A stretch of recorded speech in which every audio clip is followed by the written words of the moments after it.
You're good now. All right, good morning, everybody, for real this time. It's good to see all of y'all. So Kira and I, we just passed a year, our 1 year anniversary being here at St. John the Divine. So thank y'all for being here and for allowing us to be here and being so welcoming to us. So it's exciting to get to be here, especially to talk about a book of the Bible that I don't think a lot of us read for comfort all the time, the book of Judges. So we're going to be looking at a guy with this name. If you guys might be familiar with the person of Samson. The book of Judges gives him about 3 chapters. If your image of Samson comes from what you got as a kid in Sunday school, you probably think that Samson is not really an anti-hero, but more like a hero, a kind of Israelite beefcake, who gets betrayed. But in the scriptures, Samson is actually an anti-hero for sure. He is not a guy that's fondly remembered by Israel. Even whenever he is mentioned in the literature, it's really much later literature actually. His name is brought up mostly to remind Israel of her failures, as Israel is led to be judged and to die alongside their enemies. I bet that isn't the representative of Samson that you got as a kid. It isn't actually until the Christian era that Samson is at all fondly remembered. And for, most remembrances of Samson are actually pretty partial. But today we're going to try to look at the story of Samson and recover what it means to read his story as Christian scripture. A little background first on the book of Judges, which that was the last slide. Sorry. Yeah. A little bit of background on the book of Judges. Judges is named for a whole cast of anti-heroes called judges. So before Israel had kings, they had these tribal chiefs, basically kind of like regional warlords, and that's who the judges are. And Judges basically contains a whole bunch of epic and violent stories about the acts of these judges. Judges is a whole story about basically how Israel has been corrupted by coming to imitate their Gentile neighbors. They become envious of their power, and in so doing, and their attraction to them end up becoming just like them. And that theme we'll just see repeated throughout Samson's story. The book of Judges introduces us to several of Israel's judges, but basically the whole book just gets from bad to really, really, really bad, as we see how idolatrous Israel becomes. And again, this is probably different from the children's books out there, but Samson is probably one of the worst of Israel's judges. We actually get the first sign of trouble at the very beginning of the book by the 3rd verse. We learn where he comes from, the tribe of Dans. Nobody knows who those people are. Are you serious? That's a joke. The tribe of Dan, those people are all named Dan. Anyway. He is a Danite. The Danites were among the most wicked of the Israelite tribes.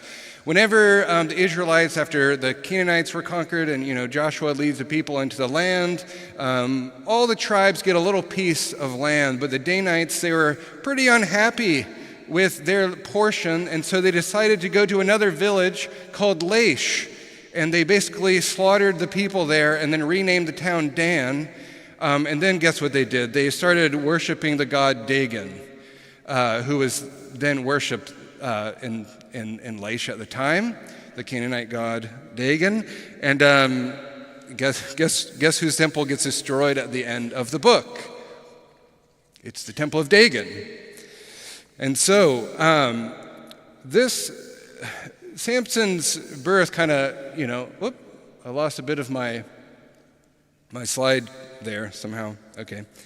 Anyway, Samson is born, and his birth sounds pretty promising, but he's kind of darkened by this background with his association with the Danites.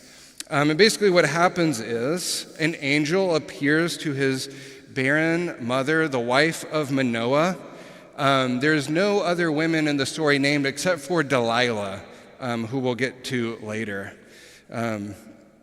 The angel tells her that she's going to bear a son who is destined to become a Nazirite. And basically the word Nazirite in Hebrew basically just means someone that is set apart or separated for God, for a purpose. Like Israel herself is separated for a holy purpose, Samson within Israel is separated for a specific purpose, in this case to be a judge. Again, sorry, I don't know what happened to my slide. The word Nazirite, though, just to be clear, has no connection to the city of Nazareth, has no connection to the word Nazarene. But like Jesus, prior to Samson's birth, he is dedicated to God. We learn what a Nazirite is in the book of Numbers, chapter 6, at the very beginning. If you're looking for your own rule of life, I commend it to you. I'm just kidding. You'll see why in a minute. He is supposed to live a life of abstinence, abstaining from shaving, from cutting his hair, from strong drink, from food and wine that's considered unclean by the Torah. And he's, of course, supposed to stay away from women, as we know, which is one of Samson's biggest hang-ups. Why is Samson separated to God? We're told specifically in verse 15. It says, he will save Israel from the hand of the Philistines. In other words, he's supposed to be a savior. And regardless of what Samson thinks, God is going to drive him toward this end. He is going to be a savior from Israel until his death, we're told, which, if you know the end of the story, is a bit ominous. So, what happens next is this, right after, we don't really get we don't get stories of Samson like playing in the dirt with his buddies. We don't get any, like Jesus, we fast forward through the kid part. He becomes an adult and his ministry begins, not with a peaceful image of the Spirit descending on him, but the Spirit comes upon him and disturbs him. Modern translations like to say that he's stirred or moved, or the Spirit is working in him. But if we look at the Hebrew word, we'll know that these are kind of weak translations. The Hebrew word pa'am is related to a word meaning foot, to move, to stomp and pound around. But the verb is only used here in the whole Hebrew Bible, which, if you know, it's a pretty big book. So that's something to look at.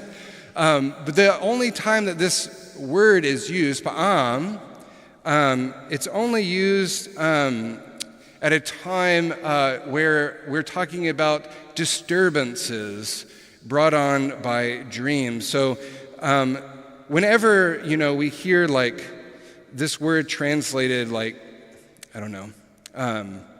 to move, or something like this. He was moved by the Spirit. That's a little bit weak. The Spirit disturbing Samson kind of foreshadows kind of the turbulent character of Samson's life. He becomes kind of, let's say passionate and erratic and restless. But whatever his temperament happens to be, the book is clear that is the Spirit who is kind of the main protagonist here. Whether Samson ignores or acknowledges God's presence, the Spirit is driving him on. But this word disturb also kind of hints at maybe or reflects the conflict between the Spirit and Samson's own heart in light of his calling, much like Israel itself. Chapter 14 begins the first of two cycles of violence, where he basically goes down to a village called Timnah. And there, you guessed it, he saw a woman.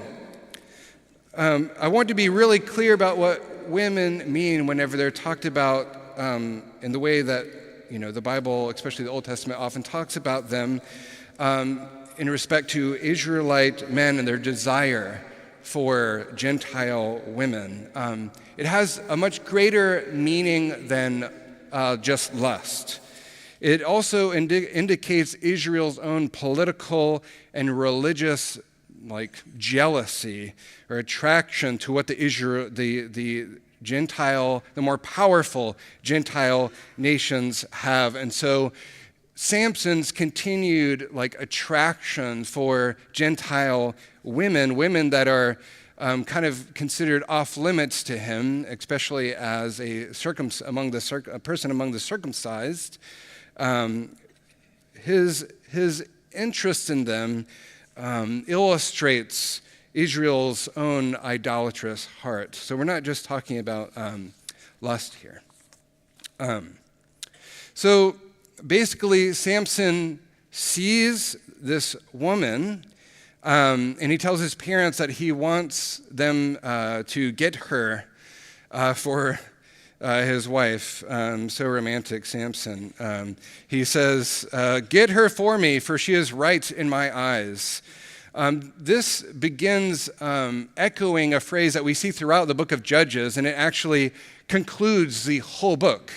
And so whenever we have any kind of mention of vision, of sight, or something like that, we're supposed to hear this refrain that's echoed throughout Judges, and this is the way it's phrased in verse 21-25, the last verse in the book of Judges. So remember this phrase: "In those days there was no king in Israel. All the people did what was right in their own eyes." So of course, Samson's parents tell him that that's not a great idea. Maybe try to find a wife amongst your own people. Find somebody who's from among the circumcised, among the Israelites. But Samson is, of course, defiant, and he tells his father to, again, get her for him. It's, of course, at this point that we're like, man, things seem a little off with this guy. What's his interest? He seems starting to come off a little, chaos monster-y, more so than a deliverer. He doesn't seem to be in love with this woman as much as he just sort of wants her as kind of like a prize. But again, it's this refrain that's really important here that I want us to focus on. He sees and does what is right in his own eyes. And so basically what happens is Samson goes down to Timnah, and there he encounters, I'm sorry, I don't know what happened to my slides. The background's all is not black as it should be. Anyhow, Samson goes down to Timnah, and he encounters a lion in a vineyard. This is, again, when we get another instance where this, he's encountered a lion. This is God's chosen person to be Israel's deliverer, so the Spirit's got to help him get out of this. So the Spirit is said to, the first reference was to disturb Samson. Now the Spirit rushes on Samson. It says, the Spirit rushes on him and basically throws him into a frenzy of destructive strength. He doesn't just sort of pick up the lion and break its back like a pro wrestler or something. He rips it apart like a lion itself. Of course, killing a lion in ancient times was like a sign of that someone was like a great warrior. But here, he doesn't just kill a lion with like a spear or something. He rips it apart. It's actually kind of ridiculous. Seized by the Spirit, though, Samson now occupies this kind of weird boundary between what is human and what is animal. That might seem kind of strange, but remember, he is separated for something. Israel is separated for something important, for a witness. And so Samson kind of blurring these important distinctions, things like human and animal, superhuman and natural human strength, the law and, the ways of the Gentiles.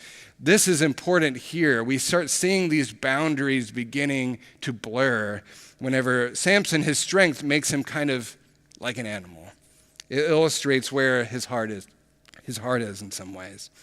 So eventually, Samson reaches the woman in Timnah again, and on his way back to Timnah for the wedding, he encounters the corpse of the lion that he killed, which has been inhabited by bees.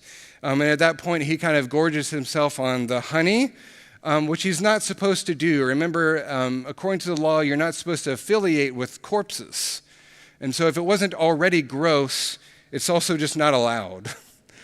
So again, remember boundary crossing. That's what's going on whenever he does that. He doesn't tell his parents, though if you look up art about this story, you'll see like pictures of Samson like bringing a little piece to his parents, which they wouldn't like it if they knew where that came from. Maybe he told them, I don't know.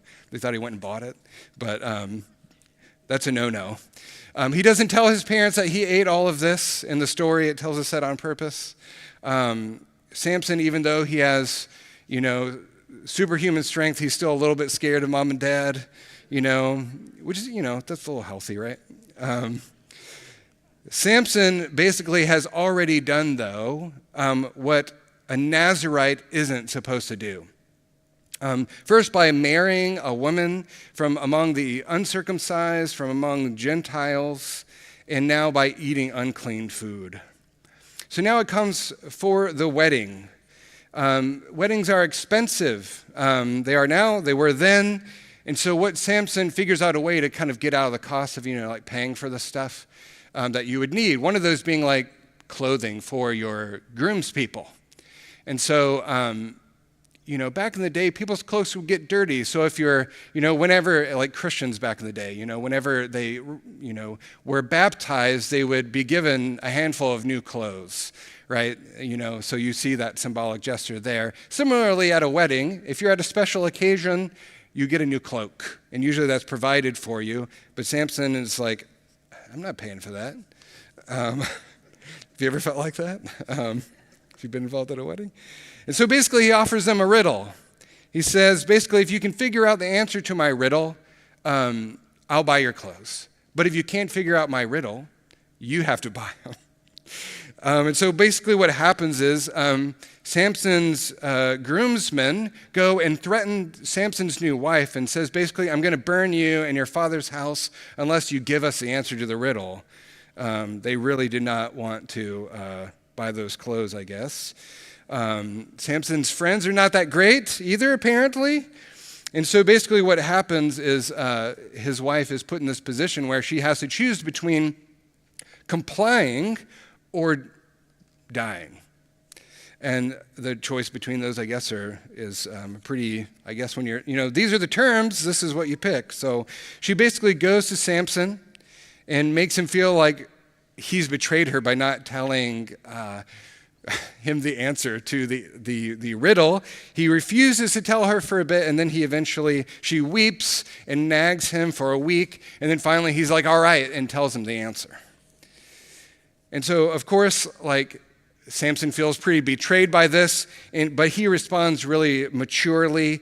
In response to this, the Spirit rushes on him again, and he goes out and he finds 30 Philistines, and he murders them and strips them of their clothes and brings them back to the bridal party. Very cool. And then he gives his wife out of anger to his best man. This is in the Bible. So again, Samson's actions seem really immature and out of control in their nature. He's kind of doing stuff he's not supposed to do. But we see still what is going on is Samson being pushed further and further into conflict with the Philistines. This is what he was set apart to do. He's a Nazirite. He is basically, he's a weapon in God's hands. And so basically propelled to fulfill his destiny, Samson he doesn't really think about God that much. His actions are brutal and promiscuous. He doesn't think. He's not like an introspective guy, like praying and thinking about what he needs to do. He's reactive. But nevertheless, we see the Spirit kind of pushing him on to do what God is trying to accomplish in his life. At the beginning of chapter 15, I guess Samson kind of cools off a bit and doesn't quite get that whole forgive and forget thing, doesn't work with everybody that quick. And so he goes back to retrieve his wife, and his father-in-law is like, I don't think so, bud. And Samson's pretty mad about this. His ex-father-in-law blocks him, and he's pretty terrified, so he offers his other daughter to him instead. And Samson feels robbed and wronged. He's not happy about that, and this kind of unleashes in him another cycle of violence. What he does is basically to get revenge on the people of Timnah is the spirit, I should make it clear here, Samson's life is not at stake here. The spirit, he doesn't need the spirit right now. He's mad. The spirit isn't said to come upon him and provoke this action. But basically what he does is he makes an incendiary weapon out of a bunch of foxes. He goes and finds 300 foxes, ties torches to their tails, and then sets them free through their grain fields and their vineyards and their olive groves, which effectively is like an act of war. It would be like if you bombed the heart of someone's agricultural economy. If you do that, there's no way out of this. The conflict there's no backing out now. Now there's going to be a fight to the death. That's what he has done. He's made a declaration of war against the Philistines. And so basically, this is when this conflict that seems to be between Samson and the people of Timnah grows. He's now alerted the rest of the Philistines, who are ruling over Israel in this part of town, basically gets their attention. And so a bunch of Philistines go to the village of Timnah, and what they try to do is basically talk them into giving Samson over. Hey, you've got a troublemaker amongst you. We're not going to destroy you if you just give us Samson. Samson kind of pretends to kind of go along with it, to kind of cooperate with the prisoner exchange. And so whenever the Philistines approach, he comes upon them and he kills them all using, in large numbers, using the jawbone of a donkey. This is a pretty famous story. That doesn't really work out for the Philistines. But basically what this means is they've realized that they really have to figure out how to get this guy. They don't know. They need to figure out his secret if they're going to get this guy. And so it's at this point that after all of that, after you kill 1,000 people, I guess it makes you really thirsty.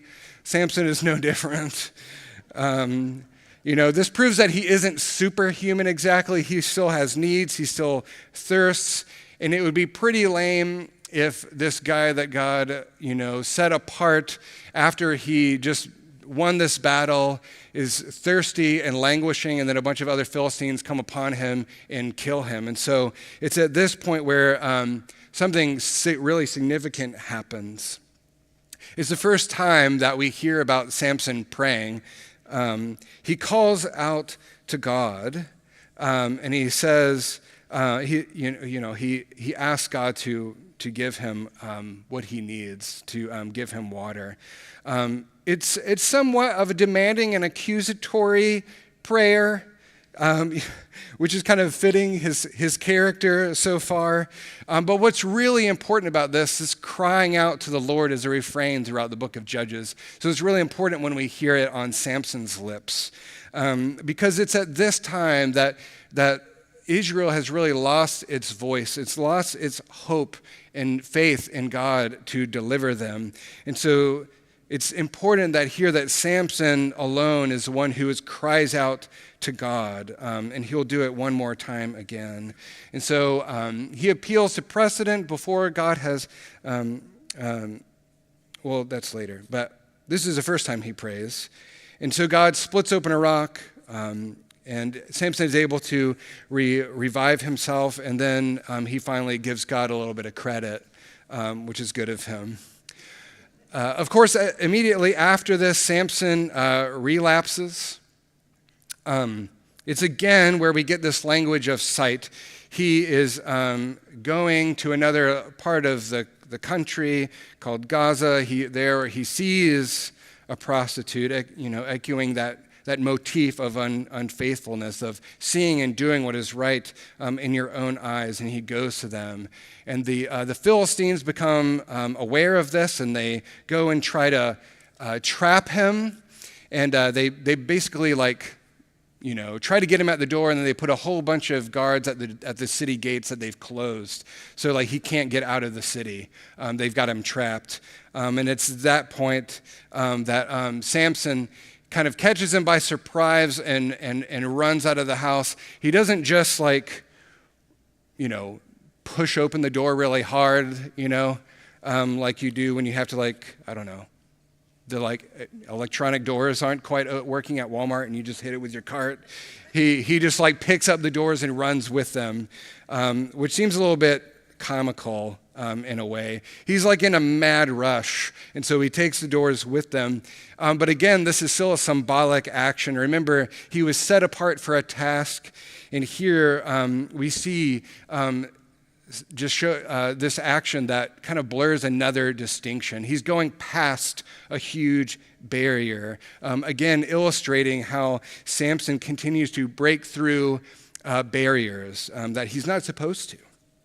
Between the permissible and the forbidden, the holy and the profane, something again illustrated in the kind of fuzziness between him and animals, but between Israelites and Philistines, between his Naziriteship and normality, between, of course, human and superhuman strength. And, of course, this reveals to the Philistines that they're going to have to figure out a way to get this guy. They have to figure out his secret. And that's what brings us to the important part with Delilah. You know this part of the story. Delilah is named importantly because she is said to be the only person that Samson loves. It doesn't seem like he's going after her as an object, or he's not just going there for pleasure like the other two women he has visited. This one, Delilah, he loves. And so basically what happens is, so people come and give him, the Philistines come and say, hey, we want to get this guy. We'll give you some money if you figure out the secret to his strength. She's like, that sounds like a fresh deal to me. And so she kind of pretends to court Samson. And basically what happens is, Samson kind of tricks her, gives her a little something, but it doesn't quite work. He snaps out of his bindings, and it goes back to just being with Delilah. And then at the fourth time, she's kind of gone after him. I don't know if you're going to be able to see this because my slides aren't really working. He admits basically he's been called to be a Nazirite since the day that he was born, and that basically the secret to his strength is of course the only thing that's remaining that he hasn't ruined by now, which is he hasn't shaved or cut his hair. And so Delilah and the Philistines have exploited Samson's weakness, not really a weakness we would expect. His love for Delilah is exploited, and so the Philistines get what they're after. And so basically what happens is, this part of the story. Delilah, sorry again, that doesn't work. I don't know what happened to the slides. Delilah, gets the Philistines to hide in secret. She has Samson fall asleep again, lets him fall asleep in her lap. She cuts his hair. This is a moment of great pathos in the story. It's intimate, yet dangerous. The Philistines are watching, and we basically watch as Samson is reduced to a normal man, which all of his actions seem to suggest is actually what he's been looking for the whole time, just to be a normal guy, and even one that can go and be with the Gentiles. But basically, at the moment his hair is cut, the spirit leaves him. And the Philistines come and gouge out his eyes. Remember again that idea of vision and sight. Israel is a people who do what is right in their own eyes. And so it's symbolic here that his eyes have been gouged out. He has been blinded. And then they basically tie him to this kind of contraption and force him to grind grain in shame. So there's kind of a double irony here. One, again, I've already mentioned. We know that his kind of wild career began as he saw and sought after women he wasn't supposed to be with because they were Gentile. He did what was pleasing in his own eyes. Again, recalling Israel's unfaithfulness, that they have been doing what is right in their own eyes. And then second, we have this other affiliation with Samson and the animals.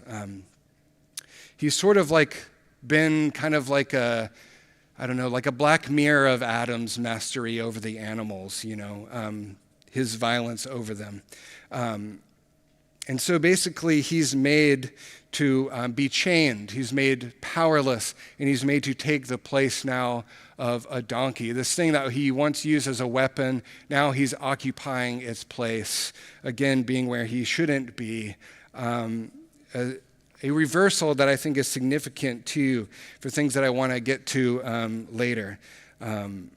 We know about another one who rides on a donkey, who takes the slavish position, takes the form of a servant, though who himself was full of strength, the strength of salvation. So basically in this position, the Philippines boast and mock Samson. They rejoice that their god Dagon has delivered their greatest foe into their hands. And then they eventually bring Samson into the temple of Dagon. And they, almost in a cruciform position, they lock his hands to the left and the right of himself. And they begin to basically just mock him and make fun of them and worship their god.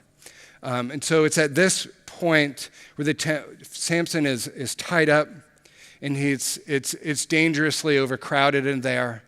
We're told that Samson prays again for the second time. He cries out to God, appealing to the time that God helped him whenever he was thirsting. This time a bit more humbly. He says, Lord, just this once.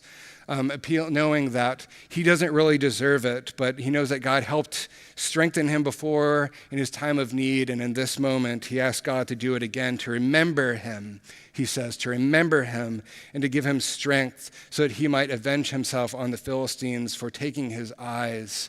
And so what is in view is vengeance on his enemies. But we, of course, look to restore the restoration of vengeance. What is important here, though, is what he asks for, what he appeals to. Remember God. Remembering, of course, is a significant motif in the Old Testament. It recalls everything we know about the covenant that God has with his people, that God will be faithful to them. And so here, Samson appeals to God for the very reason he was born. He is a Nazirite. He's been set apart for a specific purpose. God, don't let this go to failure. Let me die with the Philistines, he says. And again, an ironic kind of twist. Let me die with my enemies, still these people who he has loved, however wrongly. And so it's at that point that he kind of bows his head, and in a way he pushes against the pillars, and he kills an enormous amount of people, thereby consummating his Naziriteship, realizing fully his destiny. And so repeated throughout the story of Samson is this idea that the Spirit will empower the judges. God uses the judges. That doesn't mean that he endorses all of their behavior, but basically God is trying to do something. Israel at this time has reached rock bottom. And so Samson is not, as we've seen, he represents the people as a whole. The story of Judges, concluding in civil war and self-destruction, God has to again save his people, not from the Philistines, not from the Canaanites in the story, but from Israel itself.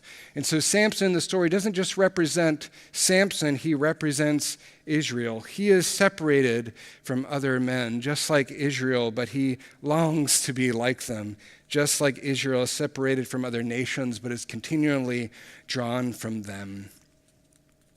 And so we have to wonder just what straits God will continue to press him before Christ comes to reconcile Israel with her separateness for God and for the nations. So we might be asking, how in the world could Samson teach us anything about Jesus, given the way that he acts?